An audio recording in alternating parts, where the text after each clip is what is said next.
Start करेंगे। So first of all good evening to all of you. तो भाई soil की अगर हम बात करें तो आई थिंक सो लास्ट में हमने मिनरल्स पे आपका छोड़ दिया था, एम राइट। चलिए, और मिनरल में भी I think so clay mineral की हम बात कर रहे थे और उस समय कोई धमाका पड़ गया था ना। चलिए भाई वापस आते हैं उसी बात के ऊपर, डोंट वरी हर एक चीज़ को कवर करेंगे, है ना। तो सबसे पहले अगर हम बात कर रहे थे तो आपका सोयल, सोयल के अंदर लास्ट में अगर हम वर्ड यूज करते हैं तो क्ले मिनरल, क्या वर्ड यूज कर रहे थे हम? Clay mineral. देखो यार, क्ले मिनरल जो होते हैं वो आपके, अगर हम बात करें तो ये सिलिकेट्स, आपने वर्ड सुना होगा। देखो आपका सिलिका जो है मोस्ट अबंडेंट मिनरल का एक आपका पार्ट होता है। अर्थ के ऊपर अगर आप लोग देखोगे तो सबसे ज्यादा जो आपका प्रेजेंट है वो आपका ऑक्सीजन के बाद कहीं ना कहीं मिनरल जो है वो कौन सा है? सिलिका है। सबसे ज्यादा ऑक्सीजन प्रेजेंट है। ऑक्सीजन कितना है आपका? 46.6%। बट सेकंड नंबर पे सिलिका आपका अप्रोक्सीमेटली कितना है? 27.7%।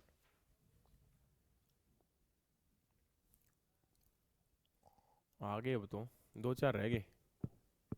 वो सोच रहे हैं क्लास ही नहीं होगी, मेरे को लगता है ना।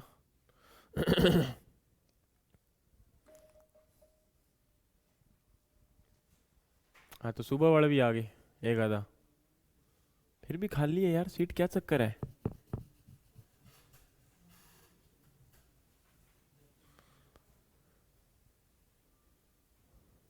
24 ही आए हैं।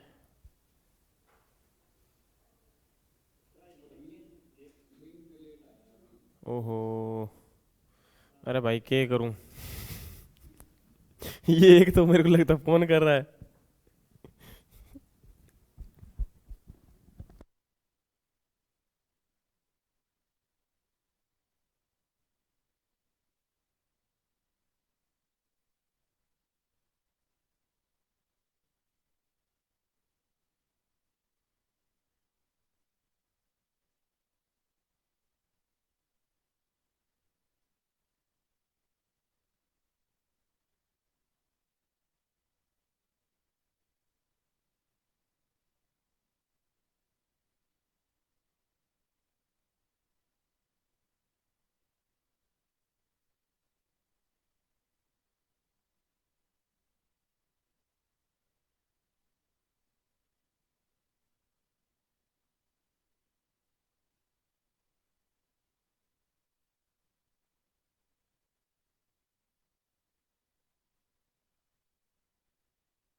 अच्छा, लास्ट क्लास में जो मिनरल्स करवाए थे वो आपको याद है? चलो उनको डिस्कस कर लेते हैं एक बार के लिए। क्लासिफिकेशन किया था, ठीक है। तो लास्ट क्लास में हमने जो मिनरल्स का क्लासिफिकेशन किया था उसमें आपका जो है ग्रेविटी के बेस पे, उनकी अमाउंट की of basis, amount of present के बेसिस पर, है ना। तो हमने देखा था कि आपका एसेसरी मिनरल होते हैं और एसेंशियल मिनरल होते हैं। एसेसरी मिनरल कौन से होते हैं? जो आपके 95 to 98% जो आपके रॉक्स को फॉर्म करते हैं वो हमारे एसेंशियल होते हैं। और एसेसरी क्या होते हैं? जो 2 to 5%, है ना। क्योंकि एसेसरी की फॉर्म की अगर हम बात करते हैं तो एसेसरी का मतलब क्या होता है? जो आपका एक जस्ट एक कहते हैं ना कि जैसे अपना टाइम पास पूरा करते हैं, है ना। और दूसरा अगर हम बात करें तो ग्रेविटी के बेस पे हैवी और आपके क्या थे? लाइट मिनरल्स थे, याद है आपको? उसके बाद हमारा एक क्लासिफिकेशन जो था वो आपका था कि उनके जो नेटिव के बेस पे, मतलब जहाँ जो प्रेजेंट है, केमिकल कंपोजिशन जो आपका प्रेजेंट है, तो उसमें आपका सबसे पहले क्या था? नेटिव था, जिसमें आपका गोल्ड, आपका डायमंड या फिर कॉपर जो है उसमें प्रेजेंट थे, या फिर आपका यहाँ पर क्या था? ग्रेफाइट था। लेकिन दूसरा हमने बात की थी यहाँ पर, इसके अंदर आपके हाइड्रोक्साइड एंड आपके ऑक्साइड्स थे, ठीक है, जिसके अंदर आपकी Fe2O3 हेमेटाइट जिसका आया था नाम, याद है? तो हेमेटाइट किसका है आपका? कहीं ना कहीं आयरन ऑक्साइड्स का ही एक सोर्स होता है। आयरन का सबसे बड़ा सोर्स क्या है? हेमेटाइट है, ठीक है, अगर क्वेश्चन पूछ ले तो याद रखना। और ये ना परसों या आई थिंक सो 2 दिन पहले मैंने एक पोस्ट भी अपलोड की है, ठीक है। तो आपका सोयल का जो कंटेंट है वो काफी इंपॉर्टेंट है यार, और पोस्ट वाइज जो भी आपका कंटेंट आ रहा है प्लीज उसके ऊपर फोकस करना, ठीक है। ये नहीं कि वो टाइम पास करने के लिए होता है, वो भी देखो आपके कंटेंट में से निकाल के बनाते होते हैं, तो एक बार उनको देख लिया करो, ठीक है। एक बार दिन में अगर पढ़ लोगे, 2-3 मिनट टाइम लगा लोगे तो कोई बड़ी बात नहीं है, ठीक है। और अकेला, ठीक है, यहाँ पर लाइक करने की रिक्वायरमेंट भी नहीं है, कुछ करने की रिक्वायरमेंट नहीं है, कम से कम देख लिया करो, पढ़ लिया करो, ताकि वो काम में आ जाए। उसके बाद जो है एक आई थिंक सो एक क्लासिफिकेशन और बच गया, कौन सा था वो आपका हाँ, based on mode of origin, कि आपका प्राइमरी मिनरल है या फिर सेकेंडरी मिनरल है, तो ये भी आपको बता दिए थे। चलिए भाई, आज का जो यहाँ पर आपका स्टार्ट करते हैं, तो नेक्स्ट आपका जो पार्ट है उसमें हम क्या पढ़ रहे हैं, क्ले मिनरल। कौन सा है आपका, क्ले मिनरल। देखो डियर, आपका क्ले मिनरल की जब हम बात करते हैं तो देखो इसमें होता क्या है, मेनली ये जो है आपका कहीं ना कहीं सिलिकेट्स जो है उनकी ही लेयर का कंपोजिशन होता है, जिसको आप लोग क्या बोलते हो, आपका क्ले मिनरल्स बोलते हो, ठीक है। इसमें जो क्ले मिनरल्स आते हैं वो कौन कौन से होते हैं, लिख लेना भाई आपका सबसे पहले है यहाँ पर इलाइट, कौन सा है, इलाइट। दूसरा आपका यहाँ पर है मोंटमोरिलो नाइट, ऐसे करके इसका नाम है, वो थोड़ा बहुत स्पेलिंग ऊपर नीचे हो सकती है, कोई बड़ी बात नहीं है, आप देख लेना, ठीक है। उसके बाद अगर हम बात करें तो यहाँ पर है क्लोराइड, तीसरा हमारा कौन सा आ जाएगा, क्लोराइड। उसके बाद अगर हम बात करें तो नेक्स्ट आपका यहां पर है वर्मिकुलाइट एंड केओलनाइट, कौन सा है, वर्मिकुलाइट एंड केओलनाइट, ठीक है।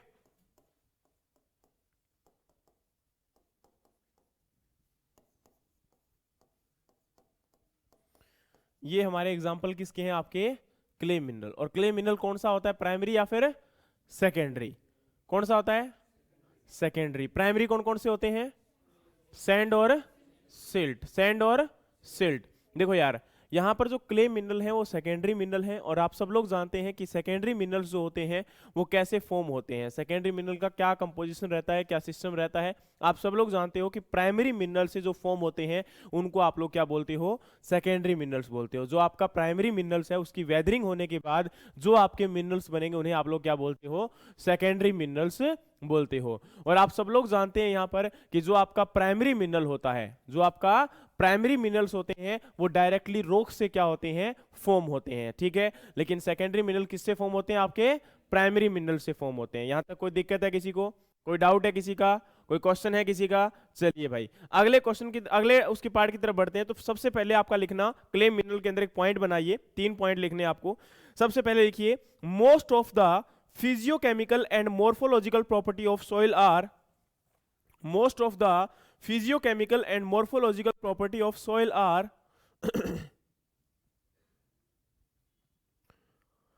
influenced by these clay minerals। Again लिखिए आपका, most of the physiochemical and morphological property of soil are influenced by these clay minerals। बताता हूं इनका क्या डिफरेंस होता है, पहले जस्ट लिख लो इन लाइन को। दूसरी लाइन लिखना, clay mineral are colloidal in nature and carry negative charge.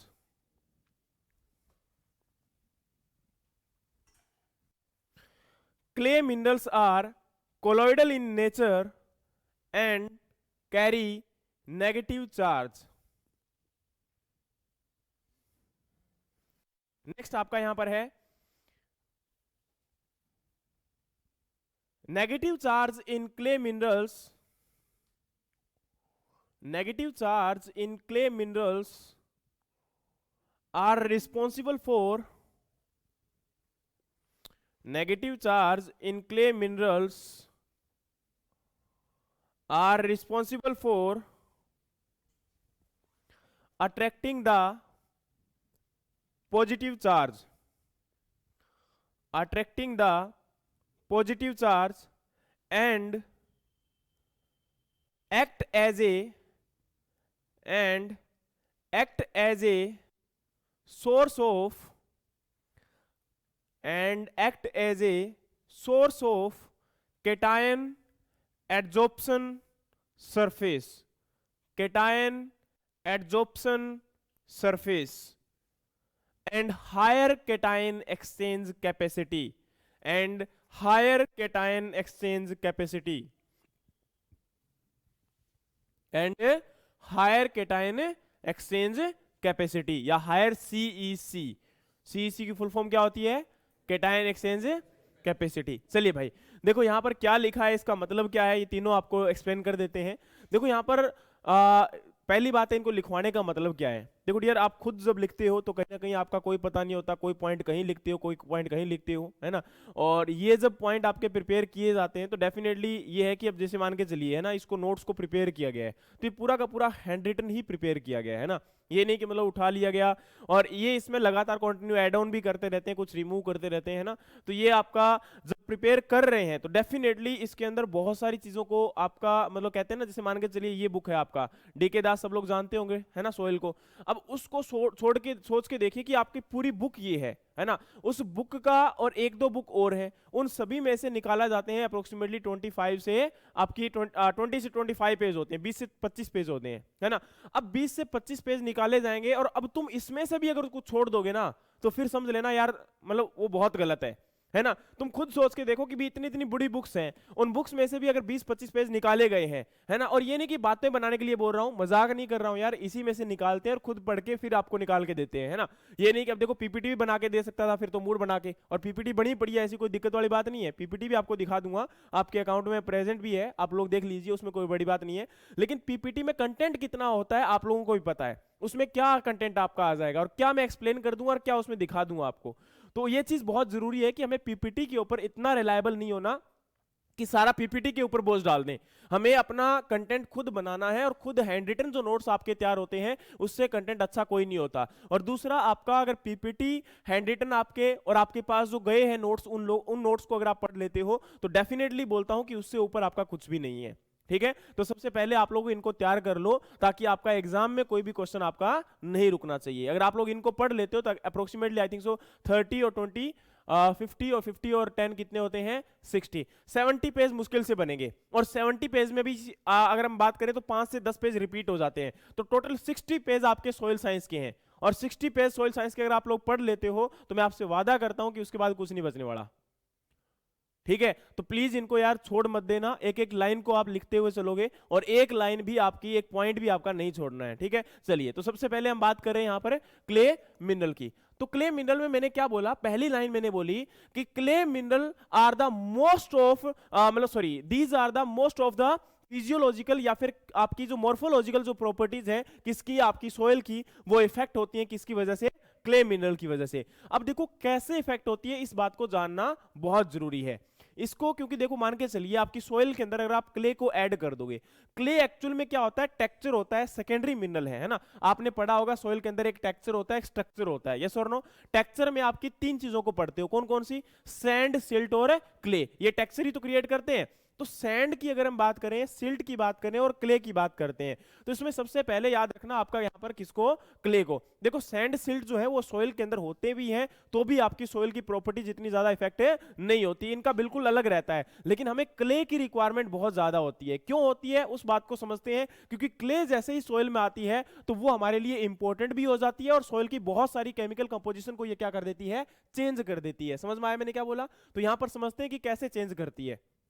देखो क्ले की अगर हम बात करें तो सबसे पहले आपका ये बोला गया कि ये प्रॉपर्टीज को चेंज करेगी, और दूसरी लाइन ये बोली गई कि इसके अंदर क्या होता है? नेगेटिव चार्ज होता है। तो पहले मैं बात को मान के चलता हूं कि इसके अंदर क्या चार्ज होता है? आपका नेगेटिव चार्ज होता है। और अब आप लोगों ने देखा होगा आपका जब बैटरी आपकी होती है उसके ऊपर एक नेगेटिव चार्ज होता है, एक पॉजिटिव चार्ज होता है। हमेशा आप लोगों ने देखा होगा जब भी दो बैटरीज को कनेक्शन करते हैं तो कभी भी पॉजिटिव पॉजिटिव और नेगेटिव नेगेटिव को आपस में नहीं अटैच किया जाता। आपका पॉजिटिव जो है वो नेगेटिव के साथ और नेगेटिव जो है वो पॉजिटिव के साथ आपका अटैच करके फिर जो है आपका दो बैटरीज को आपका कनेक्शन जो है वो जोड़ा जाता है। यस और नो? जानते हो अच्छे से इस बात को? ठीक है, उसी प्रकार से अगर अर्थ के ऊपर हम ज्यादातर चीजों की बात करें तो दो अलग अलग और दो आपकी हमेशा एक पॉजिटिव और नेगेटिव चार्ज ही आपका क्या किया गया है? ऐड ऑन किया गया है। जैसे अगर आप लोगों ने कभी चुंबक को तोड़ा है, चुंबक तोड़ने के बाद क्या होता है? दो अलग अलग पार्ट्स में डिवाइड हो जाती है। कभी भी आप दोनों सेम पार्टिकल को जोड़कर देखना, कभी भी नहीं जुड़ेंगे, दोनों क्या हो जाते हैं? आपके रिपेल हो जाते हैं। दोनों क्या हो जाते हैं? रिपेल हो जाते हैं। क्यों? क्योंकि दो आपस में सेम पार्टिकल्स आपस में कभी भी एड ऑन नहीं हो सकते। उसी प्रकार से अगर हम बात करें तो एक मेल और फीमेल का ही यहां पर क्या होता है, रिश्ता होता है। वो बात अलग है कि आर्टिकल नए आ चुके हैं, वो अलग चीज है, लेकिन वो मजबूरियां है ना, कानून बनाने पड़े, लेकिन एक्चुअल में तो रिक्वायरमेंट किसकी है, एक मेल और एक फीमेल का। यस और नो? तो यहां पर वही चीज यहां पर हमारे आपके आती है कि आपका नेगेटिव चार्ज किस पर होता है, क्ले के ऊपर प्रेजेंट होता है, और आपका ये पॉजिटिव चार्ज को क्या करेगा, अट्रैक्ट करेगा। पॉजिटिव चार्ज को क्या करेगा, अट्रैक्ट करेगा। इसको आप क्या बोलते हो, एनायन बोलते हो, और पॉजिटिव को क्या बोलते हो आप लोग, कैटायन बोलते हो। ये बात आपको पता है कि नहीं पता है? ठीक है। अब जैसे ही मैंने क्या बोला कि इसके ऊपर नेगेटिव चार्ज है, तो डेफिनेटली यहां पर जितने भी हमारे पॉजिटिव चार्ज होंगे कैटायन होंगे। अब कैटायन की अगर हम बात करें तो उसमें क्या आएगा, हाइड्रोजन, कैल्शियम, एल्यूमिनियम, है ना, Fe3 पॉजिटिव, आपका जो यहां पर आयरन है ना, मैग्नीशियम, ये सारे के सारे क्या हैं, पॉजिटिव चार्ज इनके ऊपर प्रेजेंट है। और पॉजिटिव चार्ज आपको पता है जब इसके ऊपर आएगा, मान के चलिए एक कोई भी आपका चेयर है, एक आपने एक हॉल में गए थे, एक शादी में गए थे, आपने देखा होगा शादी के अंदर मोस्टली सभी लोग अपनी अपनी चेयर को ऑक्यूपाई करके बैठ जाते हैं, अपनी अपनी, कोई ये तो है नहीं कि सीट नंबर लगा रहता है। इसका मतलब क्या होता है, जो पहले जाता है पहले उसके ऊपर बैठ जाता है, ठीक है। लेकिन अब क्या होता है, घर के अंदर कोई बड़ा बुजुर्ग अगर आ गया पास में, तो वहां पर ना चाहते हुए भी वहां से खड़ा होना पड़ता है एक बार के लिए। यस और नो? क्योंकि उसका ओहदा इतना बड़ा है कि हम वहां पर खड़े हो जाएंगे और उनको हम क्या कर देंगे, सीट दे देंगे। सेम यही बात यहां पर है कि आपका क्या होता है, या तो वहां पर ओहदा बड़ा है या फिर उसके अंदर पावर ज्यादा है। कई बार क्या होता है, हमारे साथ के ही होते हैं, है ना, और वो हमें क्या करते हैं, अगर हमसे तकड़ा होगा क्या करेगा, पकड़ के हाथ करके वहीं बैठ जाएगा। अब क्या करेगा, उसका कोई हल कर नहीं सकते हैं। तो सेम बात यहां पर वही करते हैं। अगर ये कैटायन आपका स्ट्रॉन्ग होगा, वो वीक को क्या कर देगा, रिप्लेस कर देगा। क्या कर देगा, रिप्लेस कर देगा। दूसरा क्या होगा, अगर खाली प्लेस है तो वहां पर जाकर क्या हो जाएगा, डिपॉजिट हो जाएगा। समझ में आया कि नहीं आया मैंने क्या बोला? तो यहां पर क्या होता है कि कैटायन जो है वो आपके जाकर वहां पर रिप्लेस हो जाते हैं, या फिर वहां पर जाकर एडजस्ट हो जाते हैं, या फिर वहां पर जाकर एडजॉर्ब हो जाते हैं। और ये एडजॉर्ब और एब्जॉर्प्शन, ये दोनों वर्ड आपके बहुत इंपॉर्टेंट है, इनको मैंने पहले भी आपको बता दिया है। तो देखो, एडजॉर्ब का मतलब होता है कि ये सरफेस है और सरफेस के ऊपर ऊपर जाकर क्या हो जाए, डिपॉजिट हो जाए। ये हमारा क्या होता है, एडजॉर्प्शन होता है। लेकिन एब्जॉर्प्शन क्या होता है कि कोई भी चीज इसके अंदर तक जाकर क्या हो जाए, आपकी डिपॉजिट हो। इसे हम लोग क्या बोलते हैं, आपका एब्जॉर्प्शन बोलते हैं। बताओ समझ में आया कि नहीं आया, है ना? तो एब्जॉर्प्शन का मतलब होता है कि सरफेस के ऊपर जाकर कोई चीज डिपॉजिट होनी, और आपका एब्जॉर्प्शन का मतलब क्या होता है, यहां पर है जो अंदर तक आपका चला जाना। समझ में आया कि नहीं आया यहां पर? चलिए तो ये क्या होगा, आपके कैटायन जो होंगे उसके ऊपर जाकर क्या हो जाते हैं, एडजॉर्ब होना स्टार्ट हो जाते हैं। और जितने ज्यादा आपके कैटायन एब्जॉर्ब ज्यादा होंगे, उतनी ही उस सोइल की क्या होती है, कैटायन एक्सचेंज कैपेसिटी क्या होती है, ज्यादा होती है। कैटायन एक्सचेंज कैपेसिटी क्या होती है, ज्यादा होती है। ये बात समझ में आई कि नहीं आई भाई? कोई दिक्कत, कोई शक, कोई परेशानी, कोई समस्या? पक्का? चलो भाई, अब जो है हमारी अगली लाइन के ऊपर आते हैं। अगली लाइन हमारी क्या है, देखो डियर, ये हमारा क्या है, यहां पर क्ले आपका मिनरल जो है वो क्या करता है, आपकी फिजियोलॉजिकल और आपका मॉर्फोलॉजिकल प्रॉपर्टीज को इफेक्ट करेगा। कैसे इफेक्ट करेगा जानते हैं। देखो, आपका अगर यहां पर कैटायन क्या हो रहे हैं, जाकर डिपॉजिट हो रहे हैं, यस और नो, तो इससे क्या होगा, आपका सोइल का न्यूट्रिएंट स्टेटस इंक्रीज हुआ कि नहीं हुआ? भाई सोइल का न्यूट्रिएंट स्टेटस इंक्रीज हुआ कि नहीं हुआ? हो गया।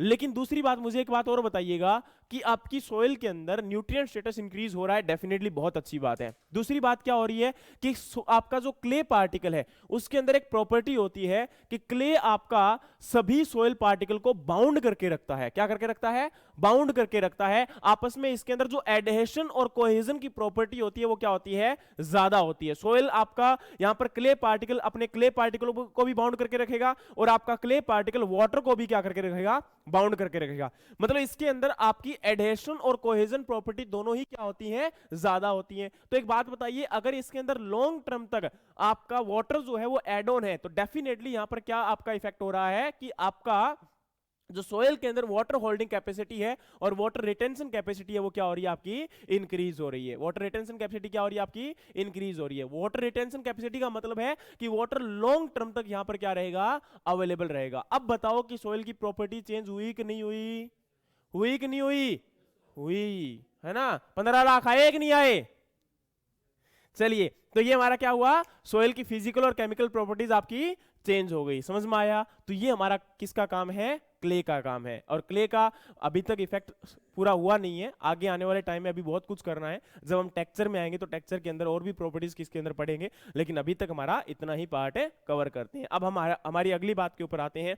अगली बात में हमने क्या बोला गया यहाँ पर, प्राइमरी मिनरल्स। क्या बोला गया हमने? प्राइमरी मिनरल्स, ठीक है। और प्राइमरी मिनरल्स की अगर हम बात करें तो सिलिकेट्स जो हैं उसके अंदर आपके यहाँ पर प्राइमरी मिनरल्स आ जाते हैं। और प्राइमरी मिनरल में अगर हम देखेंगे तो सबसे पहले ऑक्सीजन और यहाँ पर आपका जो सिलिका जो है ये आपस में क्या करते हैं, एक आपका स्ट्रक्चर क्रिएट करते हैं, SiO4। क्या करते हैं? SiO4। इसको हम क्या बोलते हैं आपका यहाँ पर? SiO4 को सॉरी SiO4 कल आपको बताया था ये स्ट्रक्चर कौन सा क्रिएट होता है? टेट्राहेड्रॉन। टेट्राहेड्रॉन। तो टेट्राहेड्रॉन स्ट्रक्चर आप लोग सब जानते हैं कि यहां पर क्या होगा, डेफिनेटली एक कंपाउंड जो तैयार करेगा 4 साइड्स आपकी प्रिपेयर कर रहा है, इसलिए उसको हम लोग क्या बोलते हैं? आपका टेट्राहेड्रॉन स्ट्रक्चर। क्या बोलते हैं? आपका टेट्राहेड्रॉन स्ट्रक्चर। समझ में आया कि नहीं आया पहले बताओ? यहां तक कोई डाउट है?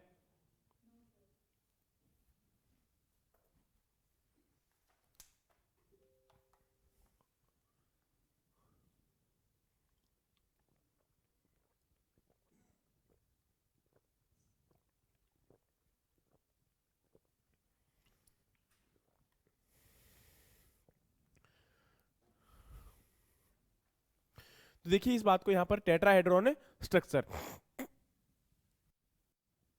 चलिए, तो यहां पर अगर हम बात करते हैं तो प्राइमरी मिनरल में ये जो टेट्राहेड्रॉन स्ट्रक्चर बनेगा, इसमें क्या होता है कि आपका जो कंपाउंड होता है वो कुछ इस प्रकार से स्ट्रक्चर प्रिपेयर करता है।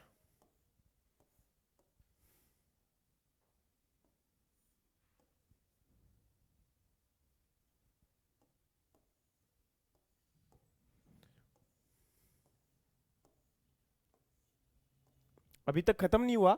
अब इसके अंदर क्या होगा फर्दर? कल जो आपको एक स्ट्रक्चर क्रिएट करके दिखाया था, याद है? हर एक के साथ इस प्रकार का एक स्ट्रक्चर क्रिएट होगा, ठीक है। डोंट वरी, बनाने की रिक्वायरमेंट आपको नहीं है, मैं जस्ट आपको एक बना के प्रिपेयर करके दिखा रहा हूं कि ताकि आपको एक अंदाजा लग जाए कि किस प्रकार से आपका स्ट्रक्चर।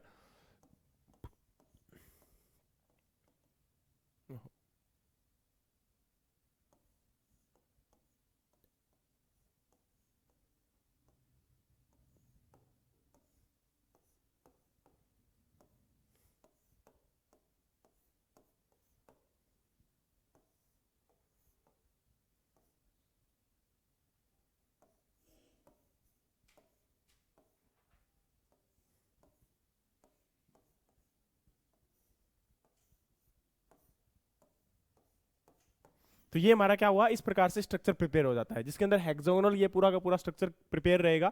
और ये क्या होता है? टेट्राहेड्रॉन स्ट्रक्चर मतलब प्रिपेयर होता है। तो अब यहाँ पर क्या होता है कि जब आगे जाके हम देखेंगे तो आपके जो क्ले मिनरल्स होते हैं उसके अंदर हम 1:1 2:1 इस प्रकार से हम पढ़ते भी होते हैं, पता है आपको? तो वो हम आगे जाके पढ़ेंगे। लेकिन अभी इसके अंदर प्राइमरी मिनरल में लिखिएगा, प्राइमरी मिनरल के अंदर लिखिएगा सिलिकेट्स डाल के, पहले हेडिंग क्या डाल दोगे? ऊपर सिलिकेट्स डाल दोगे, सिलिकेट्स। और फिर उसके अंदर डालोगे प्राइमरी मिनरल। प्राइमरी मिनरल में लिखिएगा there is a basic compound form, there is a basic compound form called silica oxygen tetrahedron, called silica oxygen tetrahedron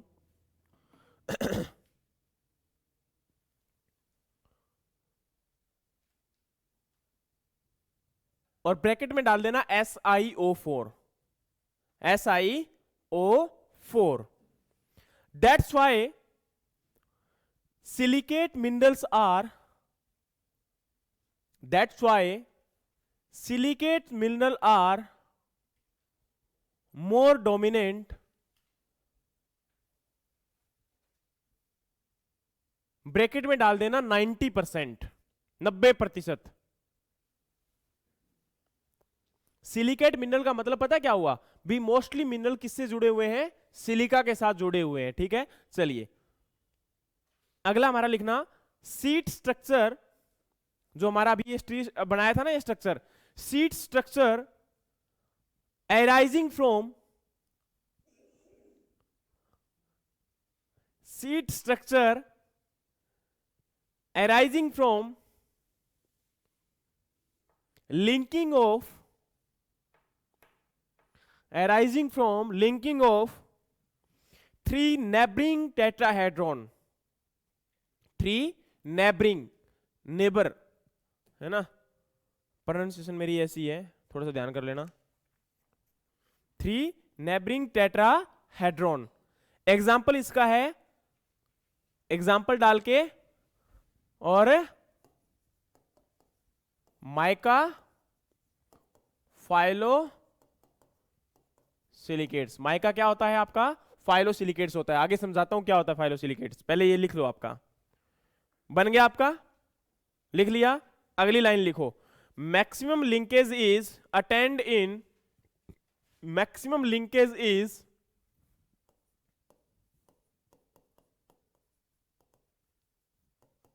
attend in 3D network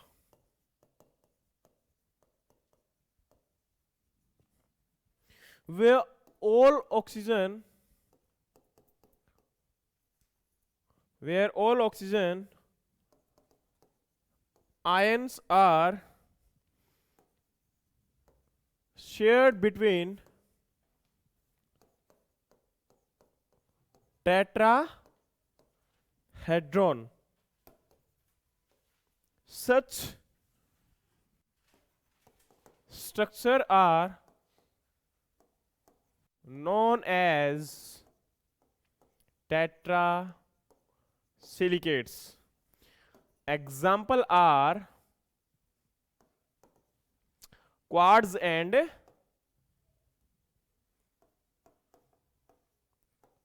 feldspar.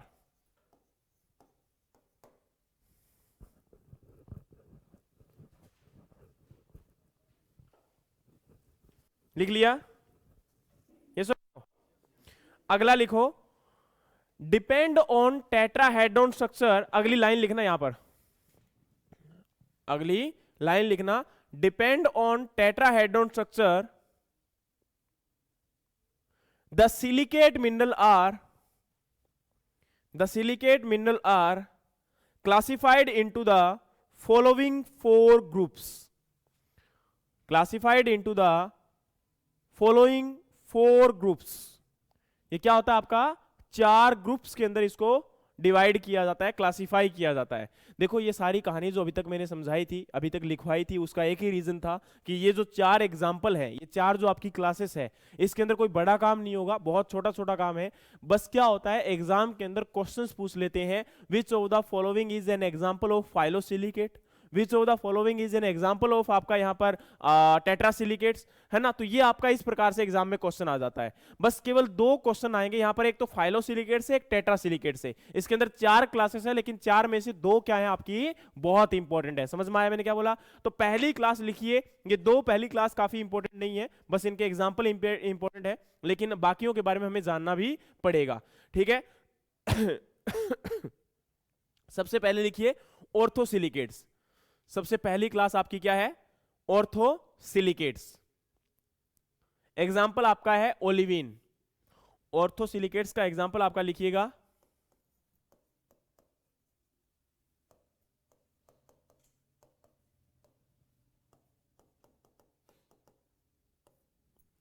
ठीक है, ओलिविन।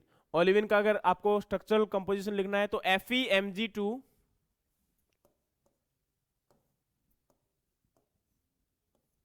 FeMg पूरा का पूरा 2 और SiO4, क्योंकि ये तो रहेगा ना, क्योंकि आपका क्या है, टेट्रा जो आपका हेड्रोन स्ट्रक्चर बनाएगा, तो डेफिनेटली ये तो आपका प्रेजेंट है, रहेगा ही रहेगा इसके साथ में। चलिए अगला हमारा यहां पर है, दूसरा एग्जांपल है आयनो सिलिकेट्स, ठीक है। तो इसका यहां पर है पायरोसिन्स एंड एम्फी बॉल्स, ठीक है। और तीसरा यहां पर एग्जांपल आपका है फाइलोसिलिकेट्स। ये आपका याद रखना, जब भी सोयल के अंदर पूछ ले कि मोस्ट इंपॉर्टेंट आपका सिलिका का जो क्लास है जो कि सोयल फॉर्मेशन में हेल्प करता है, तो वो कौन सा है आपका? फाइलोसिलिकेट, ठीक है। तो इसके साथ में लिख भी सकते हो आपका most important group 4 soil formation. Soil formation.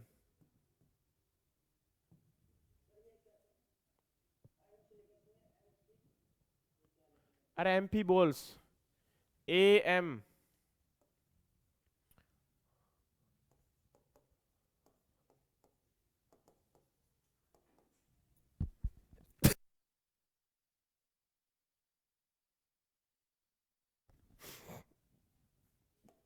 और लास्ट, सॉरी, इसके एग्जाम्पल तो लिखवाने भूल गया ना मैं आपको।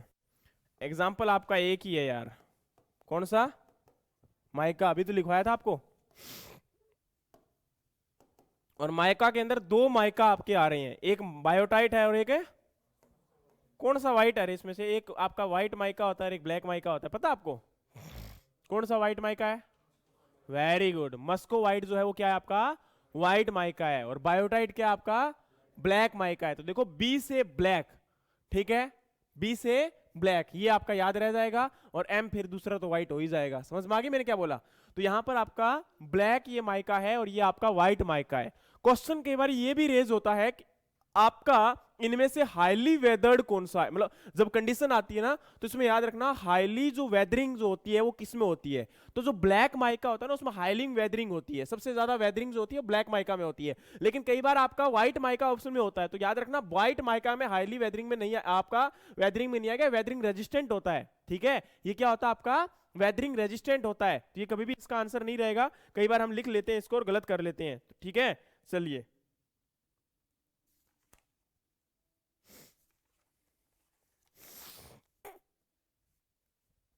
अब नेक्स्ट आपका यहां पर है टेट्रा सिलिकेट्स। जो चौथा आपका है वो क्या है आपका? Tetra silicates. देखो यार, इसके अंदर याद करने वाली कोई बड़ी कहानी नहीं है। सबसे पहले हमने क्या बोला था आपका? यहां पर है ऑर्थोसिलिकेट। ऑर्थोसिलिकेट का एक ही एग्जांपल यहां पर हमारे सामने है, कौन सा? ओलिविन। दूसरा हमारा है आयनोसिलिकेट। क्या है? आयनोसिलिकेट। आयनोसिलिकेट के अंदर दो हमारे आते हैं, कौन से? पायरोक्सिन्स, और आपका यहां पर दूसरा है एम्फी बोल्स। तीसरा हमारे यहां पर अगर हम बात करेंगे तो कौन सा आएगा? फाइलोसिलिकेट्स। उसका एग्जांपल क्या है आपका? माइका। माइका के अंदर दो माइका है, कौन कौन से? एक व्हाइट माइका और एक आपका ब्लैक माइका। व्हाइट माइका कौन सा है? मस्कोवाइट। और ब्लैक माइका कौन सा है? बायोटाइट। समझ में आया? उसके बाद हमारा आता है टेट्रासिलिकेट। टेट्रासिलिकेट के अंदर दो एग्जांपल, क्वार्ट्ज और फेल्डस्पार। क्वार्ट्ज और फेल्डस्पार, जल्दी से लिखो।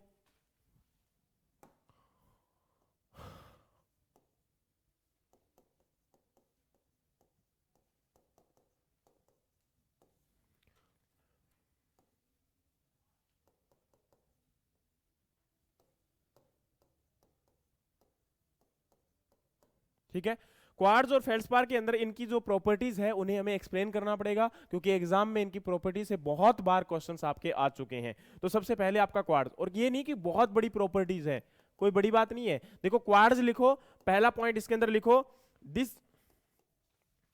दीज आर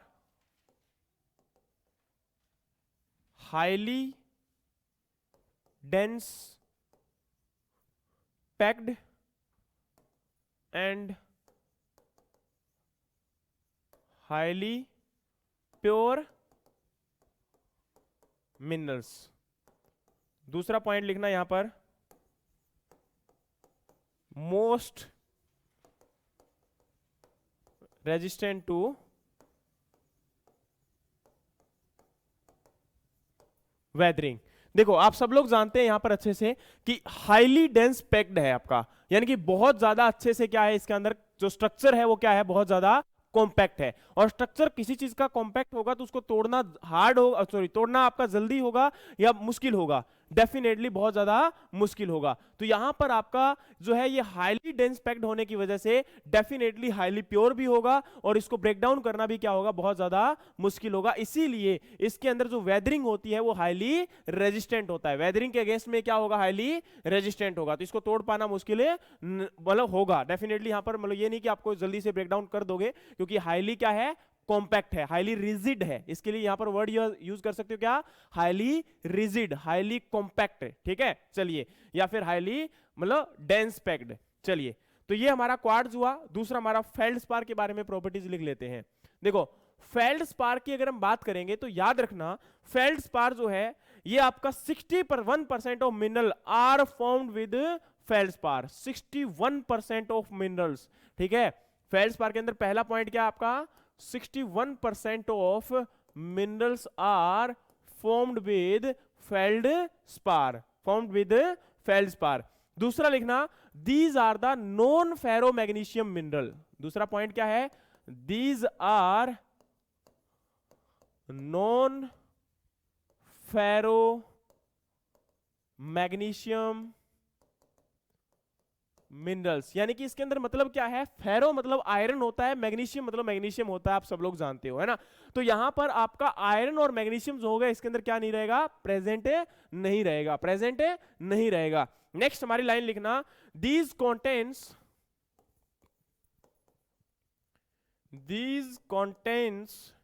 मतलब इसके अंदर क्या प्रेजेंट होता है, फिर अगर ये नहीं है तो डेफिनेटली कुछ ना कुछ तो अवेलेबल होगा। तो लिखना कैल्शियम, सोडियम और पोटेशियम, कैल्शियम, सोडियम और पोटेशियम, ये तीनों क्या होते हैं आपके, अवेलेबल होते हैं, प्रेजेंट होते हैं, ठीक है। चलिए, अब जो फेल्डस्पार है इसको आपका जो ये प्रेजेंट है इसी के बिहाफ पर आप लोगों ने नाम दे दिया। कल आपको लिखवाया था कि नहीं लिखवाया था, ऑर्थोक्लेज आपका होता है, एल्बाइट आपका होता है, नॉर्थाइट होता है, तीनों को मैंने लिखवा दिया था। इनमें से दो लिखवाए थे, आपको याद होना चाहिए। एक आपका मैं आपको लिखवा देता हूं अभी भी, KAlSi3O8। तो इसके अंदर क्या है आपका, फोर्थ पॉइंट लिखिए, फेल्डस्पार नोन एज, पहला पॉइंट है ऑर्थोक्लेज, यानी कि जो ऑर्थोक्लेज है वो इसी का दूसरा नाम होता है। दूसरा यहां पर आपका आ जाएगा एल्बाइट, और तीसरा यहां पर आ जाएगा एनोरथाइट।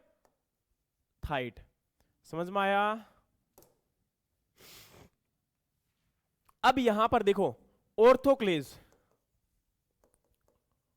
जब भी इसकी बात करेंगे इसके अंदर आपका प्रेजेंट होता है KAlSi3O8, यानी कि पोटेशियम। हमने अभी बोला था ना कि इसके अंदर कौन कौन प्रेजेंट होता है, कैल्शियम, सोडियम और पोटाश। तो यहां पर पोटाश वाला कौन सा हो गया, ऑर्थोक्लेज। समझ में आया कि नहीं आया? दूसरा यहां पर आपका हो जाएगा एल्बाइट। एल्बाइट के अंदर अगर हम बात करेंगे तो कौन सा हो जाएगा, सोडियम एल्यूमिनियम Si3O8, ठीक है। और उसके बाद हमारा आ जाएगा एनोरथाइट, इसके अंदर आपका आ जाएगा कैल्शियम, और ये हमने कल ही पढ़ा था Si2O8। ये हमारा क्या हो जाएगा पूरा का पूरा, इसके अंदर ऑर्थोक्लेज, एल्बाइट और एनोरथाइट, ये तीनों के एग्जांपल आपके यहां पर सामने हैं, और ये तीनों प्रेजेंट होते हैं। उन्हीं के बिहाफ पर हमने क्या किया, इसको डिवाइड किया, कुछ नहीं। इसका आगे का स्ट्रक्चर जो है वो चेंज हो जाएगा, आगे इसके जो पोटेशियम लग जाएगा, सोडियम लग जाएगा और कैल्शियम एड ऑन हो जाएगा, और उसी के बिहाफ पर हम लोग इसको क्या बोल देते हैं आपका, ऑर्थोक्लेज, एनोरथाइट एंड एल्बाइट। समझ में आया कि नहीं आया यहां तक? कोई डाउट है किसी को? यस और नो? अरे वो महान आत्माओं, ऑनलाइन वालों सो गए, नींद तो नहीं आ रही? चलिए भाई, आएगी तो इलाज भी नहीं है ना, क्योंकि सोयल है ही ऐसी, इसके अंदर कुछ कर नहीं सकते हैं, है ना। फिर भी कोशिश कर रहे हैं कि इसको थोड़ा सा अपना जितना इंपॉर्टेंट है उसको निकाल के लेके आए, और उसके अंदर कुछ आपका देखो आगे स्ट्रक्चर वगैरह है उनको तो इंटरेस्टिंग बना लेंगे हम, लेकिन इस चीज को इंटरेस्टिंग कैसे बनाएं ये तो आपको ही पता है कि डेफिनेटली देखो एक ऐसी चीज है जिसको मतलब याद करना ही पड़ेगा। भी एग्जांपल है कि आपका प्राइमरी मिनरल का एग्जांपल कौन सा होगा, बता दिया कि प्राइमरी मिनरल आपका है क्या, सेकेंडरी मिनरल है क्या, लेकिन एग्जाम्पल के तौर पर आपको याद करना पड़ेगा। प्राइमरी मिनरल में भी आपका बता दिया कि सिलिकेट्स आपके क्या होते हैं, अबंडेंट अमाउंट में प्रेजेंट होते हैं। अब सिलिका प्रेजेंट होने के बिहाफ पर हमने क्या किया, आपके जो मिनरल्स हैं उनको 4 क्लास में डिवाइड कर दिया। मैंने क्या बोला, आपके सिलिका के बेसिस पर, सिलिका के बेसिस पर आपने उसको 4 क्लास में डिवाइड कर दिया। पहले जो आपके 3-4 पॉइंट लिखवाए थे वो इसलिए लिखवाए थे कि जो सिलिका होता है वो ऑक्सीजन के साथ मिलकर एक टेट्राहेड्रॉन स्ट्रक्चर तैयार करता है, ये कहानी आपको इसलिए समझाई थी। उसके बाद हमने ये बोला यहां पर कि सिलिका के बेस पे हमने 4 क्लासेस में डिवाइड किया है इसको। पहली क्लास आपकी यहां पर सबसे पहली जो थी वो क्या थी आपकी, ऑर्थोसिलिकेट, जिसके अंदर एक ही एग्जांपल आता है हमारा, कौन सा, ओलिविन। दूसरा हमने बोला था यहां पर आइनोसिलिकेट। आइनोसिलिकेट के अंदर हमने यहां पर एग्जांपल लिए थे 2, एक तो एम्फीबोल्स आपका हो जाएगा, एक आपका पायरोक्सिन्स हो जाएगा। समझ में आया कि नहीं आया?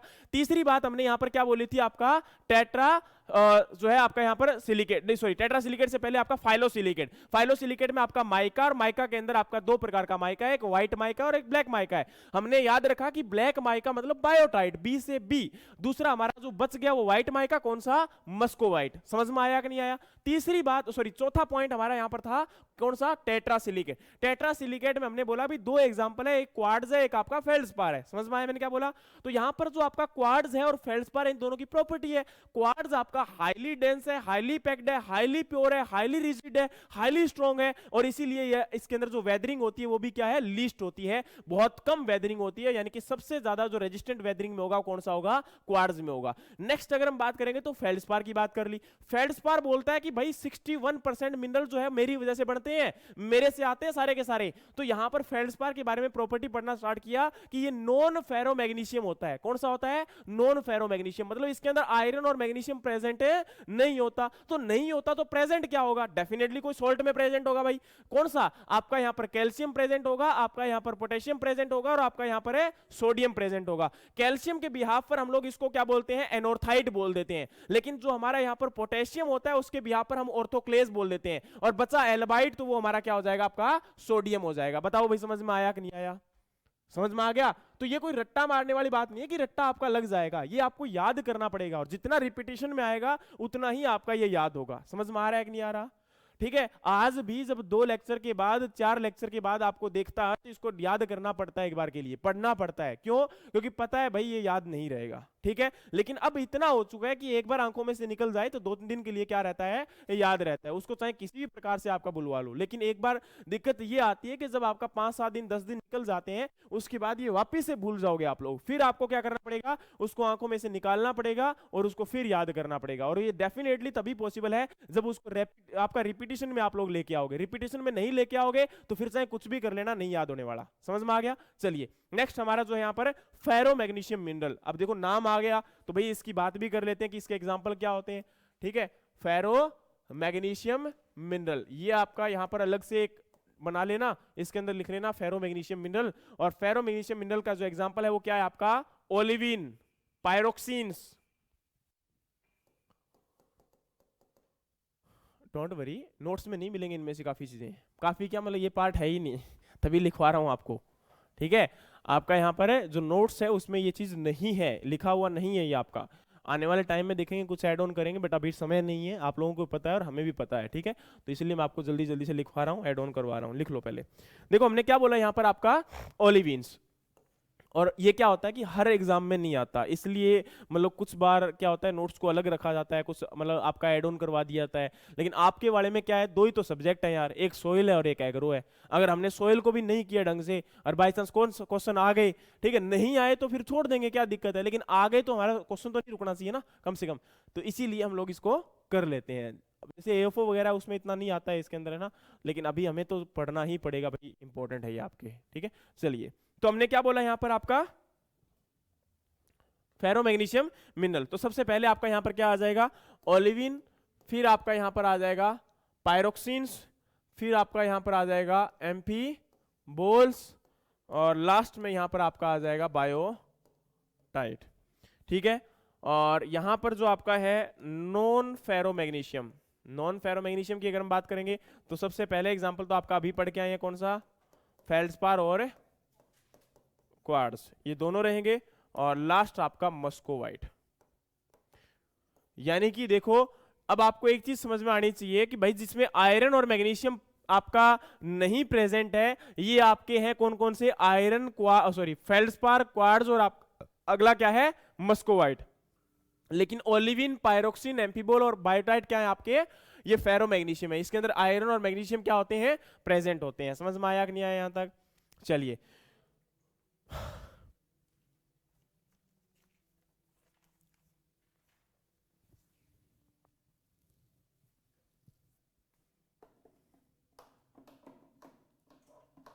चलिए अब लिखो आपका जो oxide and hydroxide group of mineral. अगला लिखो oxides and hydroxides group of minerals. देखो भाई, इसके अंदर सबसे पहला आपका लिखो आयरन ऑक्साइड Fe2O3। Fe2O3। अच्छा, इनका कंपोजिशन लिखवा दूं कि बने कैसे हैं ये रिक्वायरमेंट नहीं है, पर आने वाला नहीं है, मैं इतना बता दूं आपको।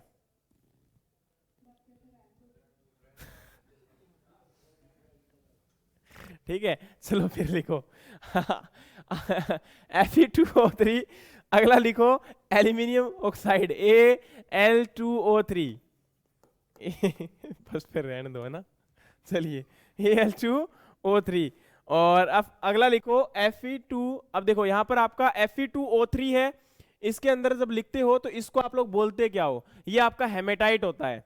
ठीक है, ये आपका क्या होता है, हेमेटाइट होता है। ठीक है, और बाकी एग्जांपल लिखो जियोथाइट और लिमोनाइट। जियोथाइट और लिमोनाइट ये भी इसी के एग्जांपल होते हैं।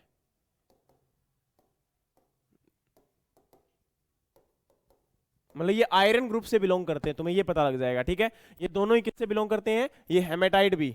ठीक है, ये तीनों ही किससे बिलोंग करेंगे, जियोथाइट, जियोथाइट, लिमोनाइट और हेमेटाइट। जियोथाइट, लिमोनाइट और हेमेटाइट, ये तीनों ही किससे बिलोंग करते हैं, आयरन ऑक्साइड से। ठीक है, अरे वो समझ में आया कि नहीं आया। चलिए, उसके बाद आपका यहां पर कार्बोनेट ग्रुप लिखना। कार्बोनेट ग्रुप के अंदर 3 एग्जांपल लिखना। एग्जाम्पल आपका कार्बोनेट ग्रुप, कार्बोनेट ग्रुप के अंदर आपका लिखिए कैल्साइट, डोलोमाइट,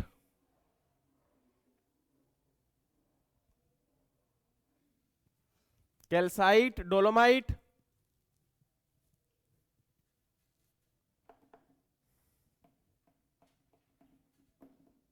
और लास्ट लिखिए साइडेराइट, SIDE, साइड, RITE, राइट। अगला लिखो सल्फेट ग्रुप, ये काफी इंपॉर्टेंट है, और लिखो जीपेसम, gypsum CaSO4.2H2O।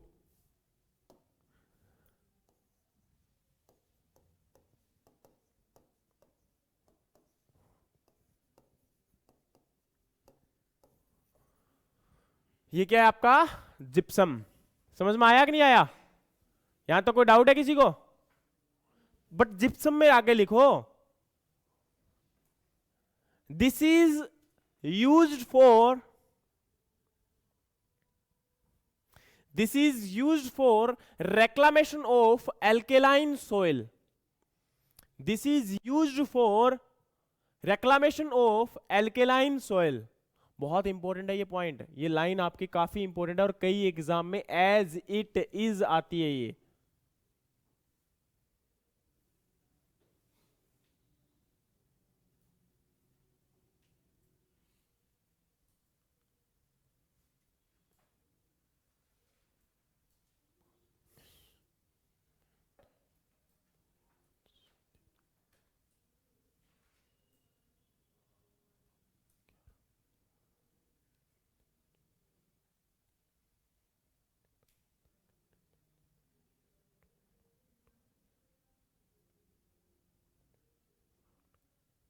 Twenty three absent, पता है कितने, 23 लोग, ऑफलाइन ऑनलाइन दोनों में मिला के।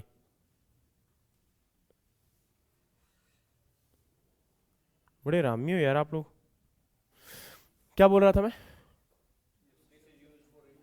हाँ, this is use for reclamation of alkaline soil. अगला पॉइंट लिखो it is common mineral in desert soil.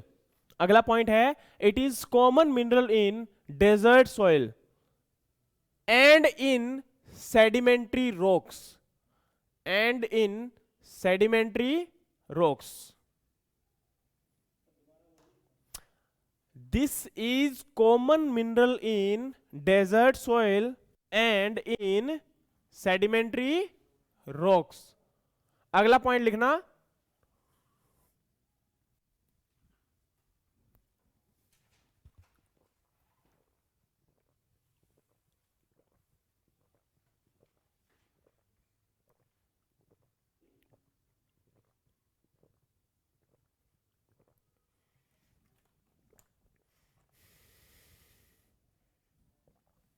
it is water soluble and it is water soluble and most easily leached,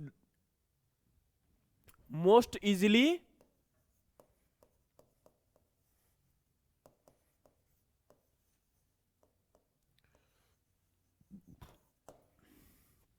most easily leached.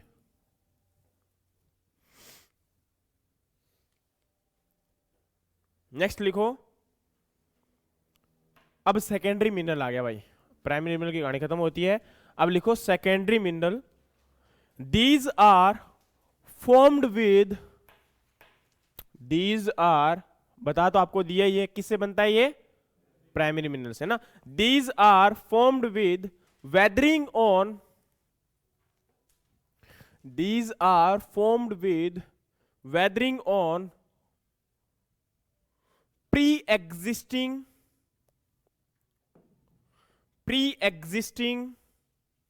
primary minerals।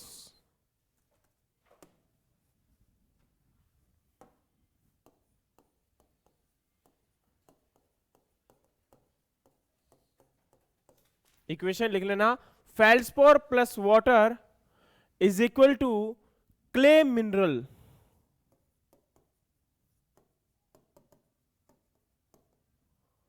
Plus cation plus anion, और plus में आपका soluble mica. Plus में क्या produce होता है, soluble mica. अब इसके example लिख सकते हो यहां पर, और सबसे पहले आपका क्या लिखवाया था मैंने आपको अभी, क्ले मिनरल।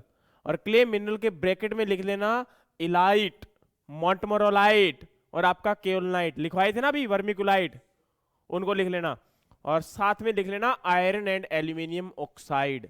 आयरन और एल्यूमिनियम ऑक्साइड किस में आ जाएंगे, इसी में। Got it. बताओ भाई, ओ महान आत्माओं, शुक्र है एक को तो आया, बाकियों को नहीं आया क्या?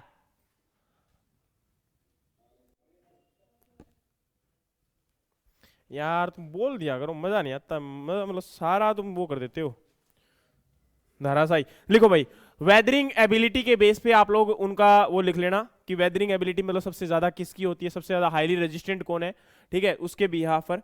तो सबसे पहला आपका लिखूंगा हाईली रेजिस्टेंट, फिर लिखूंगा लोएस्ट रेजिस्टेंट या लीस्ट रेजिस्टेंट वेदरिंग में, मतलब सबसे ज्यादा वेदरिंग कम किस में होती है, तो सबसे कम जो होती है पहले वाला है, अभी आपको लिखवाया था। तो आपको किसके बिहाफ पर है ये, वेदरिंग एबिलिटी के बिहाफ पर। वेदरिंग तो समझते हो ना, जो इसका क्या होता है, ब्रेकडाउन होता है। समझ में आ गया मैंने क्या बोला, करवाया था कि नहीं करवाया था वेदरिंग? तो एग्जाम्पल में आपका यहां पर लिखो भाई, सबसे पहले क्वार्ट्ज। क्वार्ट्ज क्या होता है आपका, SiO2, और सबसे ज्यादा ये है इसके अंदर क्या, हाईली रेजिस्टेंट। उसके बाद आपका दूसरा एग्जाम्पल लिखना मैग्नेटाइट। तो एग्जाम्पल में होता क्या है, क्वेश्चन कैसे आएगा एग्जाम में ये बता देता हूं आपको। क्वेश्चन ऐसे होगा, which of the following is the highly resistant या आपका लीस्ट रेजिस्टेंट। समझ में आ गया, हाईली रेजिस्टेंट पूछ ले और उसमें क्वार्ट्ज लिखा हो तो आंसर तो हमें देखना ही नहीं है, सोचना ही नहीं है, आंसर एक ही हो जाएगा। लेकिन क्या होता है कई बार क्वार्ट्ज ऑप्शन में नहीं है, अब हमें ये तो याद नहीं था ना मैग्नेटाइट, तो क्वार्ट्ज के बाद आपका क्या होगा, मैग्नेटाइट। मैग्नेटाइट के बाद आपका लिखो ऑर्थोक्लेज। मैग्नेटाइट के बाद क्या लिखोगे, ऑर्थोक्लेज। और ऑर्थोक्लेज के बाद आपका लिखना भाई मस्कोवाइट।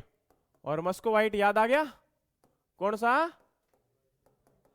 व्हाइट माइका, ठीक है। सॉरी मैं निशान उल्टे लगा रहा हूं ना, ये तो फिर वेदरिंग ज्यादा होगी इसके अंदर, तो ये सबसे कम, ये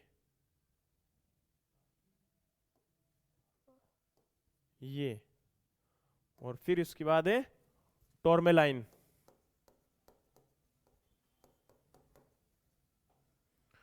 और टॉर्मेलाइन के बाद आपका आएगा ओलिवीन। ओलिवीन के बाद आपका आएगा बायोटाइट। और बायोटाइट कौन सा है? Black mica.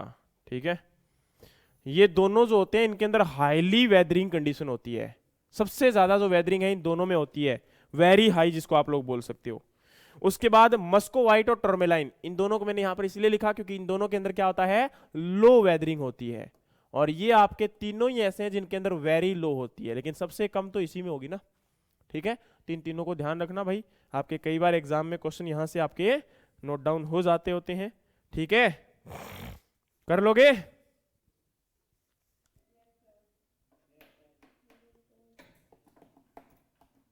चलिए, अब आपको वेदरिंग वैसे मैंने बता ही दिया था। वेदरिंग में क्या था हमारा कि वेदरिंग के अंदर ब्रेकडाउन होने के बाद उसके अंदर कुछ या तो एडिशन हो जाता है या कुछ रिमूवल हो जाता है। एडिशन क्या हो सकता है, ऑर्गेनिक मैटर ऐड हो जाएगा, सबसे पहला तो आपका यही होगा, यस और नो।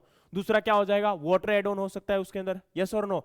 या तीसरा क्या हो जाएगा, कोई और आपका पार्टिकल है वो उसके अंदर क्या आ जाएगा, मिक्स हो जाएगा, है ना। तो डिफरेंट डिफरेंट रॉक पार्टिकल आपस में एड ऑन हो सकते हैं, ऑर्गेनिक मैटर एड ऑन हो सकता है। और दूसरा याद रखना, रेगोलिथ, हम बार बार वर्ड बोल रहे हैं, रेगोलिथ, पेरेंट मटेरियल, है ना। ये होता क्या है, कुछ भी नहीं होता, जस्ट आपका जब रॉक, आपका जो आपके रॉक्स हैं, बड़े बड़े पहाड़ हैं, वो टूटकर अगर छोटे छोटे पार्ट्स में डिवाइड हो जाते हैं, वही हमारा रेगोलिथ बोल दो और वही हमारा पेरेंट मटेरियल बोल दो। क्योंकि एक्चुअल में देखो, ये तो है नहीं कि भाई पहाड़ टूट गया, पहाड़ टूटने के बाद अब एकदम से सोइल बन जाएगी, नहीं, है ना। वो क्या होगा, थोड़ा थोड़ा टाइम लेगा और कई सालों की प्रोसेस होती है। ये कितने सालों की, अप्रोक्सीमेटली हजारों सालों के बाद की ये प्रोसेस होती है, और उसके बाद ये क्या होता है, आपका फॉर्म होता है। समझ में आया कि नहीं आया मैंने क्या बोला? अरे भाई यस और नो? अभी देखो आपकी जान छूटी नहीं है, अभी एक छोटी सी चीज और लिखाऊंगा, और चिंता मत करना, आज की क्लास को मैं यही आपका मतलब वो कर दूंगा, ठीक है। बट पहले इसको लिख लेना भाई, ठीक है, क्योंकि फिर कल की क्लास में क्या है, हमारी सोयल की फिजिकल प्रॉपर्टीज और केमिकल प्रॉपर्टीज हम करेंगे।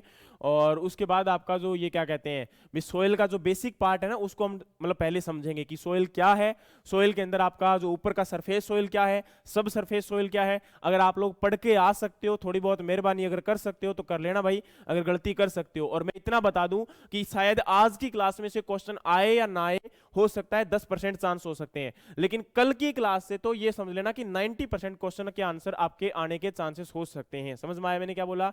आज का तो बेस है ना। कई बार क्या होता है कि किसी चीज को समझने के लिए हमें कुछ ना कुछ पढ़ना पड़ता है, तो वही बात आज की थी, है ना। लेकिन क्या होता है, इनमें से कई बार एग्जाम में क्वेश्चन इनके एग्जाम्पल आ जाते हैं। जैसे अभी क्ले मिनरल में आपको लिखवाऊंगा, क्ले मिनरल के अंदर क्या होता है, 1:1 टाइप, 2:1 टाइप, आपने सुने होंगे इसके अंदर, है ना। तो वहां से आपके क्वेश्चन रेज होते हैं, तो जल्दी जल्दी से लिखना। मैं आपको पहले लिखवा देता हूं, ये आपकी 4, 5, 10, 15 लाइन है, उनको लिखवा देता हूं, फिर उसके बाद इनको समझाने का काम करता हूं, ठीक है। तो पहले लिखना, आपकी जो क्ले मिनरल है, और क्ले मिनरल के अंदर टाइप ऑफ लेयर सिलिकेट आपका 1:1 होगा, 2:1 होगा, उसके बिहाफ पर मैं यहां पर आपको लिखवा रहा हूं। तो टाइप ऑफ लेयर सिलिकेट्स, पहला आपका है यहां पर 1:1 टाइप क्ले मिनरल्स, दूसरा आपका है 2:1 टाइप क्ले मिनरल, और तीसरा आपका है 2:1:1 टाइप क्ले मिनरल, ठीक है। या फिर इसको आप लोग क्या बोल देते हो, 2:2। चलिए, पहला आपका लिखिएगा यहां पर 1:1 टाइप क्ले मिनरल। देखो, इसके अंदर पहला पॉइंट बनाइएगा और लिखिएगा केओलाइट बिलोंग्स टू दिस ग्रुप। पहला पॉइंट क्या है, केओलाइट बिलोंग्स टू दिस ग्रुप। लिख लोगे सबसे पहले कि जो केओलाइट आपका है ना, वो इसी ग्रुप से क्या करता है, बिलोंग करता है। यानी कि अगर कोई पूछ ले, वन आपका जो केओलाइट है वो किस टाइप का क्ले मिनरल है, तो 1:1 है या 2:1 है, 1:1 है। लिखो इसको, है ना, आगे समझाता भी हूं, पहले इसको लिख लो। दूसरी लाइन यहां पर लिख लेना, silicon tetrahedron and aluminium octahedron, each unit is available। देखो भाई, इसमें होता क्या है, आपने बोला कि सर 1:1 है। अब क्वेश्चन रेज होता था कि सर 1:1 बना क्या, ये कहानी क्या बनी। देखो, आपने देखा होगा, मान के चलिए मैं अभी क्या करता हूं, ये आपका एक है शुगर, मान के चलिए चीनी है ये पूरी की पूरी, और चीनी की हमने क्या बना दी, लेयर बना दी। समझ में आया? अब इसके ऊपर मैं क्या कर रहा हूं, ये आपका यहां पर क्या किया मैंने, चीनी के ऊपर सोल्ट की लेयर बना दी, उसके ऊपर मैंने क्या किया, आपका कोई और लेयर बना दी, तो आप क्या बोलोगे कि भाई 1 सेंटीमीटर आपका शुगर है, 1 सेंटीमीटर आपका सोल्ट है, 1 सेंटीमीटर आपका कोई मिट्टी है, सोइल हो सकती है, तो ये आपकी क्या बन जाएगी, लेयर बन जाएगी। उसी प्रकार से क्या बोल रहे हैं ये लोग कि आपका जब स्ट्रक्चर कंपोज हो रहा है ना, तो उसमें सिलिका का टेट्राहेड्रॉन जो हमने याद किया था, आपको याद आ गया, उसी प्रकार से एल्यूमिनियम के साथ ऑक्टाहेड्रन बनता है। एल्यूमिनियम के साथ कैसा स्ट्रक्चर बनता है आपका, ऑक्टा। ऑक्टा मतलब जिसके साथ 8 आपके यहां पर अटैच हो सकते हैं ना, तो यहां पर आपका एल्यूमिनियम का ऑक्टाहेड्रन और सिलिकॉन का टेट्राहेड्रॉन स्ट्रक्चर आपस में मिलकर क्या बनाते हैं, ये 1:1 के अंदर कंपोज्ड होते हैं। इसीलिए इसको हम लोग क्या बोलते हैं, 1:1 टाइप मिनरल बोलते हैं। समझ में आ गया कि 1:1 टाइप मिनरल क्यों बोलते हैं किसी को, फिर इसका रीजन क्या रहता है, आज के बाद भूलोगे तो नहीं इस बात को कि 1:1 का रीजन क्या है। तो याद रखना कि 1:1 is this is why known as 1:1 type of clay mineral, because in this aluminium octahedron and silicon tetrahedron both layers are composed with each other in the ratio of 1:1, that's why this is known as 1:1 type of a clay mineral. The example of this 1:1 is the kaolinite. चलिए अगली line लिखिएगा यहां पर, third point इसके अंदर, these are attached by hydrogen bonding, these are attached by hydrogen bonding। देखो यार ये ना एक बार क्वेश्चन मैं बताता हूं आपको, ये हाइड्रोजन बॉन्डिंग वाला WO का आपने एग्जाम का नाम सुना है, आपके राजस्थान में होता है, तो वो कहीं ना कहीं जैसे हमारे हरियाणा में एडीओ है ना, वैसे राजस्थान में एडीओ नहीं, एडीओ की पोस्ट ही नहीं होती है वहां पर WO AO ये पोस्ट होती है।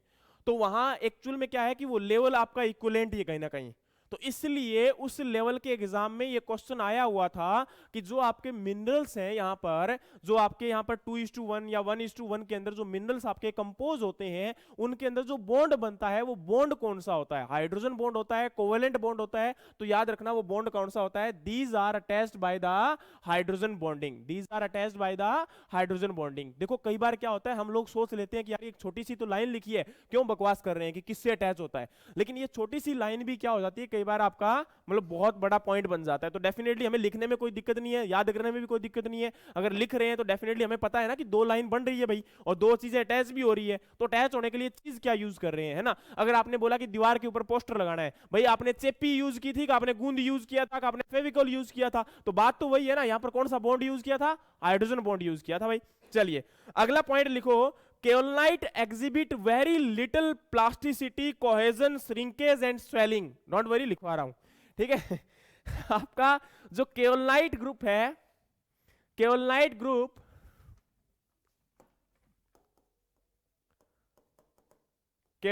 ग्रुप एग्जिबिट मतलब शो करता है very little plasticity, very little plasticity, cohesion, plasticity, cohesion, shrinkage and swelling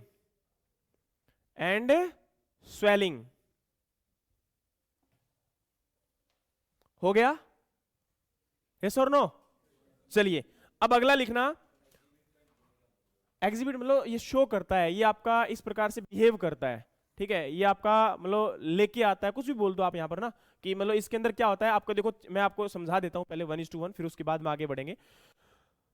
देखो हमने क्या बोला सबसे पहले कि 1:1 जो मिनरल टाइप है उसके अंदर होता क्या है, तो ये तो हमने देख लिया भाई। इसके अंदर क्या होता है, आपका एल्यूमिनियम का ऑक्टाहेड्रल और आपका सिलिका का टेट्राहेड्रॉन जो स्ट्रक्चर होता है, उनकी लेयर आपस में कंपोज्ड होती है हाइड्रोजन बॉन्ड की वजह से। और इसके अंदर जो 1:1 मतलब एक आपका ऑक्टा आ गया, एक आपका टेट्रा आ गया, एक ऑक्टा आ गया, एक टेट्रा आ गया, एक ऑक्टा आ गया, एक टेट्रा आ गया। तो जैसे हमारी याद थी वो रो पैटर्न हम लोग यूज कर रहे थे, जिसके अंदर 1:1 रो थी, 2:1 रो थी, 3:1 थी। तो उसी प्रकार से यहां भी है 1:1, उसमें क्या बोल रहे थे कि भाई एक रो कॉटन की है, एक सीसिमम की है, एक कॉटन की है, एक सीसिमम की है। उसी प्रकार से यहां पे है एक ओक्टा है, एक टेट्रा है, एक ओक्टा है, एक टेट्रा है। यही तो हमने क्या बोल दिया, 1:1 बोल दिया, समझ में आ गया। लेकिन दोनों बॉन्ड में अटैच है, वो तो वहां पर रो हम बना रहे थे तो क्रॉप ग्रो हो रही थी सोइल के अंदर, तो वहां पर यहां पर आपका बीच में बॉन्ड बनेगा। वही बात है ना कि अगर बाय चांस आपको यहां पर एक दीवार खड़ी करनी है और उस दीवार के ऊपर अगर आप पेंटिंग अगर लगा रहे हो, तो पेंटिंग और दीवार के बीच में कोई ना कोई आपका बॉन्ड क्रिएट होना चाहिए, और वो बॉन्ड या तो आप फेविकॉल लेके आते हो या गूंद लेके आते हो या फिर वहां पर कोई आपकी स्टिकनेस है, आपका पोस्टर होता है, समझ में आ गया। तो उसी लिए यहां पर भी क्या होता है, बॉन्ड होता है, कौन सा, हाइड्रोजन। चलिए ये बात होगी। उसके बाद हमारा यहां पर क्या रहता है कि जो ये आपका स्ट्रक्चर कंपोज होता है, इसके अंदर बोला जाता है कि इसका एग्जांपल आपका है केओलनाइट। इसका एग्जांपल क्या है आपका, केओलनाइट। और बोला गया कि भाई केओलनाइट की प्रॉपर्टी शो नहीं कर रहा, कोएलनाइट तो एक प्रॉपर्टी इसके एग्जांपल है, लेकिन ये पूरे के पूरे 1:1 की प्रॉपर्टी शो कर रहा है कि इसके अंदर प्लास्टिसिटी बहुत कम होती है। प्लास्टिसिटी का मतलब पता है क्या होता है, आपका यहां पर रबड़ होता है, किसी चीज को, रबड़ को आप इस प्रकार से खींच सकते हो, लेकिन उसके अंदर प्लास्टिसिटी होगी तभी तो आप खींच पाओगे, अदरवाइज खींच सकते हो क्या इसको, नो। तो यहां पर जो आपकी एक प्रकार से प्लास्टिसिटी इसके अंदर ज्यादा नहीं होती। दूसरी बात यहां पर क्या बोली गई थी कि इसके अंदर श्रिंकेज भी नहीं होती। श्रिंकेज मतलब किसी चीज को, अब देखो डेफिनेटली ये खींच नहीं रहा है तो श्रिंकेज भी इसके अंदर नहीं होगी। तीसरी लाइन यहां पर क्या बोली गई थी कि इसके अंदर स्वेलिंग भी नहीं होती। स्वेलिंग का मतलब क्या होता है, कोई चीज स्वेल होना, पानी अगर ऐड कर दिया तो क्या हो जाएगी, ये स्वेल हो जाती है। क्ले सॉइल के अंदर प्रॉपर्टी होती है ना, तो इसका मतलब है कि इसके अंदर स्वेलिंग भी बहुत कम होगी। और तीसरा होता है कोहेजन। देखो मैंने फोर्स आपको दोनों बताए थे, एक एडेशन बताया था, एक कोहेजन बताया था। समझाता हूं दोबारा। देखो एडेशन की जब भी हम बात करेंगे तो एडेशन का मतलब क्या होता है, जब आपका सोयल के साथ वाटर जुड़ता है तब उसको हम बोलते हैं एडेशन। और सोयल के साथ अगर सोयल पार्टिकल और वाटर के साथ वाटर पार्टिकल, कोहेजन। को का मतलब होता है सेम पार्टिकल और हेजन का मतलब होता है जुड़ना। जब सेम पार्टिकल जुड़ते हैं तो उसको हम बोलते हैं कोहेजन। और ऐड होना, जब दो अलग अलग चीजें ऐड होती है उसको हम लोग क्या बोलते हैं, एडहेशन। समझ में आ गया। तो यहां पर बोला गया था कि कोहेजन प्रॉपर्टी बहुत कम होती है, मतलब सोयल के पार्टिकल आपस में बहुत कम जुड़ेंगे, इसके अंदर आपकी जो फ्लोकुलेशन पावर होगी वो क्या होगी, कम होगी। समझ में आया कि नहीं आया, ये हमारी प्रॉपर्टी है। अब लिखो 2:1। अब लिखो 2:1। चलिए भाई 2:1 को लिखते हैं तो इसमें क्या होता है आपका, यहां पर इसमें दो टाइप होते हैं, एक एक्सपेंडिंग टाइप होता है, एक नॉन एक्सपेंडिंग टाइप होता है। समझ में आया मैंने क्या बोला। लिखो सबसे पहले एक्सपेंडिंग टाइप लिखो, सबसे पहले क्या लिखो, एक्सपेंडिंग टाइप। ये आपका दो प्रकार का है और एक पॉइंट बना लेना इसको। और ये आपका क्या है, एक्सपेंडिंग टाइप। तो इसका जो ग्रुप है ये किससे बिलोंग करता है, तो सेमेटाइड ग्रुप से बिलोंग करता है। किससे बिलोंग करता है आपका, सेमेटाइड, SCEMETIT। ठीक है, तो सेमेटाइड ग्रुप जो है वो इसी से बिलोंग करता है। ठीक है, इसके अंदर लिखना montmorillonite is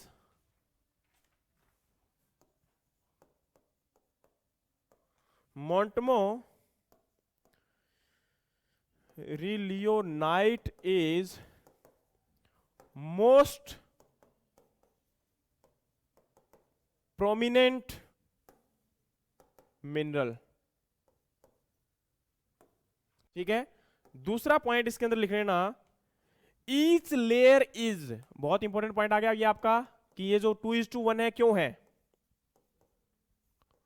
each layer is made up of an octahedral sheet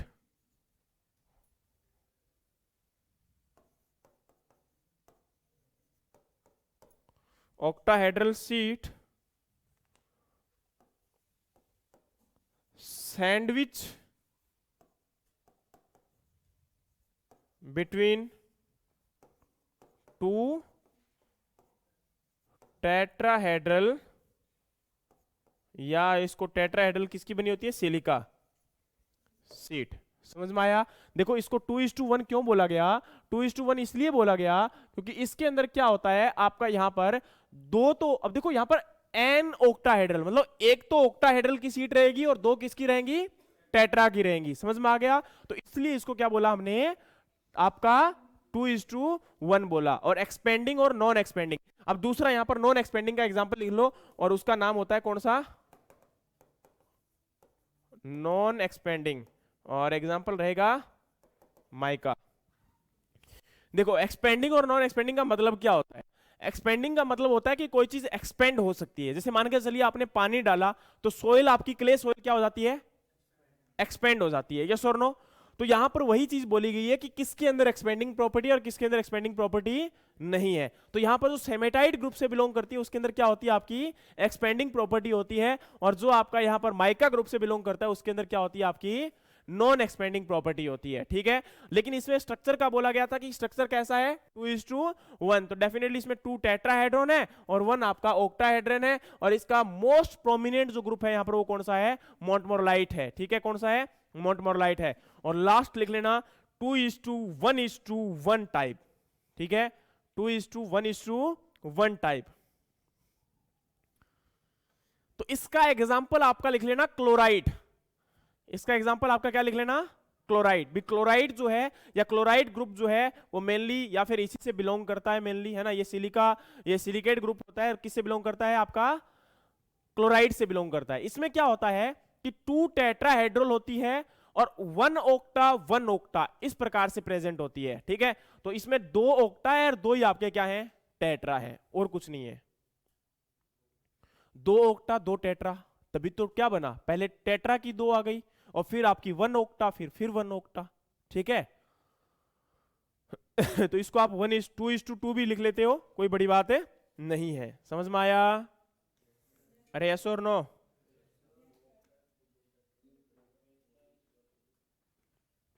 अब ना एक चीज लिख लेना, जो सोयल फॉर्मिंग प्रोसेस आपने लिखी थी ना, वहां पे एक पॉइंट लिख लेना, 3 मतलब आपके लिखो कि एरिड क्लाइमेट होता है वहां पर आपका कौन सी सोयल फॉर्म होती है। तो ये पहले आपका लिख लो यहां पर इस प्रकार से, arid climate formation of saline soil, ठीक है, arid climate formation of saline soil. Cool and humid climate, cool and humid climate, उसके आगे लिख लेना पोर्टजोल। याद है लिखवाया कि नहीं लिखवाया था। और वार्म एंड ह्यूमिड क्लाइमेट, उसके आगे लिख लेना रेटराइट सोइल। बस ये कई बार प्रॉब्लमेटिक सोइल से क्वेश्चन आ जाता है कि किस एरिया में ज्यादातर प्रॉब्लमेटिक सोइल बनती है, या फिर कई बार क्या होता है कि हमें एग्जाम में क्वेश्चन आ जाता है कि किस स्टेट के अंदर ये पर्टिकुलर सोइल टाइप ज्यादा बिलोंग करता है। तो अब आपको अगर ये पता होगा कि कूल एंड ह्यूमिड की बात हो रही है, इसके अंदर ये पर्टिकुलर रीजन में प्रेजेंट है, तो आप लोग इसको अंदाजा लगा सकते हो, कम से कम आंसर कर सकते हो इसके बिहाफ पर। समझ में आया, हाँ जी, हाँ, वार्म एंड ह्यूमिड कर लोगे भाई या नहीं होगा। देखो हर हालत में करना ही पड़ेगा, कोई इलाज इसका नहीं है। बट एक चीज बताता हूं कि आपको इसको फोकस अगर जितना बार रिपीट करोगे उतना ही क्या होगा, आपका फायदा होगा।